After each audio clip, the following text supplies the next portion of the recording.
Welcome to Sydney's Eastern Creek Raceway for another edition in the long chapter that is the Alfa Romeo Owners Club 6-hour relay race. I think something like 15 years, John Thompson, that this event has been campaigned. It is, Nathan. It's a festival of club motorsport. These guys are the amateurs who run around at weekends in club sprints and lap dashes and things like that. And this is their one big chance a year to get out and have an endurance race as part of a relay team. It's a fantastic, as I say, festival of club motorsport. Well, it's safe to say that if Bathurst is the pinnacle for those guys running at the very front and the elite of motorsport, then this is the thing that the guys at the club level really look forward to. They get so much track time, and you ask, how do they do it? Well, you see on the front left of the bonnet of the Cobra there, they've got a sash. Now, the way it works is you don't change drivers within cars, you change cars. So the car pulls into pit lane, they take the sash off the front, put it on the next car, and hence that's why they call it a relay race, because a bit of a baton change. You see all sorts of cars there. There's Dean Evans in the Toyo Tyres Mitsubishi Mirage that he runs in the Mirage Challenge. There's Lotus Exeges, there's Lotus Elises, there's open sports cars like the Cobra, all sorts of stuff running. There's closed Volvos and Alfa Romeos. It's a real mix of cars. Away with the start now, and as always, the clubmans are going to be very difficult to beat.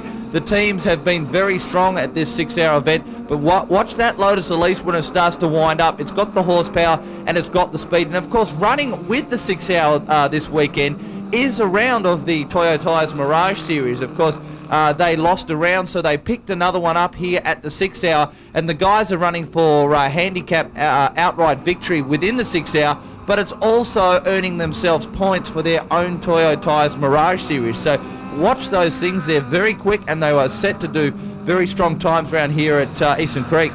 There's some desperate attempts here in the opening lap. Some of these guys braking late, getting over the curbs. It's a long race though, Nathan. They've got to actually adjust and get themselves into a rhythm, because there's a very complicated set of rules that tie in with your nominated lap times and the handicap system that makes it very complicated, but comes out with a handicap winner in the end. Yeah, we might actually mention that there are two races within a race here. There is those that are going for the outright total amount of laps, or first to the finishing line, the person that can go around here the fastest and get the most laps in the 6 hours.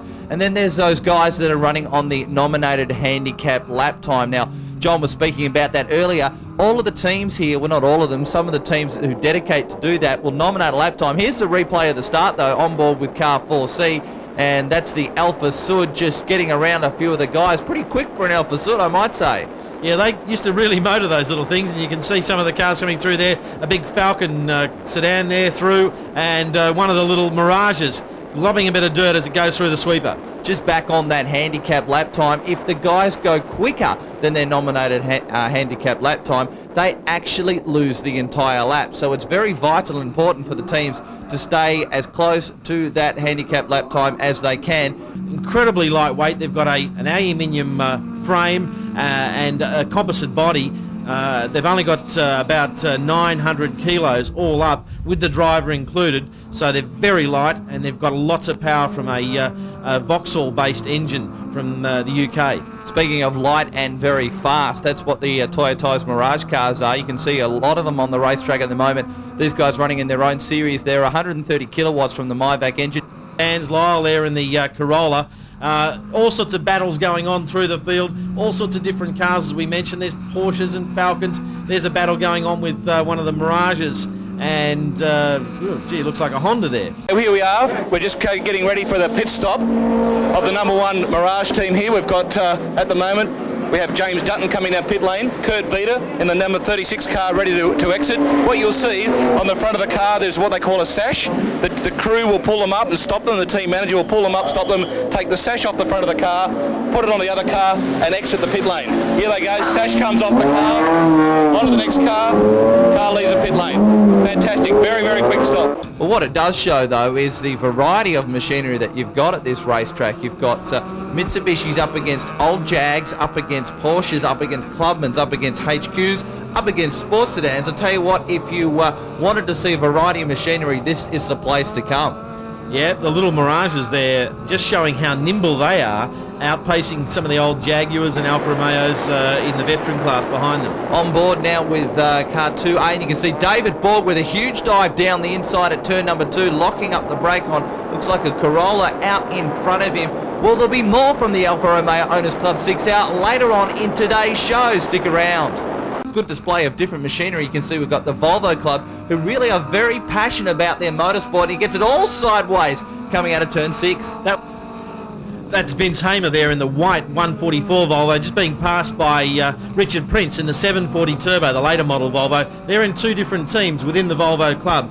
The Volvo Club Racing Team and the Volvo Viking Racing Team. Yeah, they're very passionate, the Volvo racers, the Swedish Brickers there. On board now with Peter Lemus as we go around Corporate Hill, and there's Andrew Hunt in the Nissan. This is an original, well, genuine former touring car campaign in the 80s. I thought that was George Fury for a minute there. Look at the Mitsubishi down the inside, but the horsepower of the big turbo car will certainly come into effect. Look at it drive away.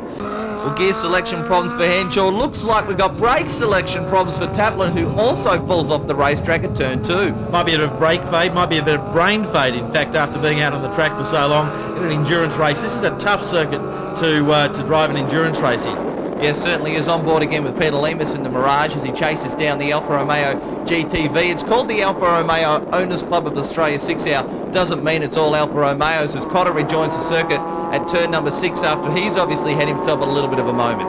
The old Group C Commodore there, John Cotter, one of the seasoned performers at Bathurst over the years as well. Yeah, he certainly has done his fair share of miles behind the wheel of a race car. Very experienced runner, as we've got a mixture of experience here today.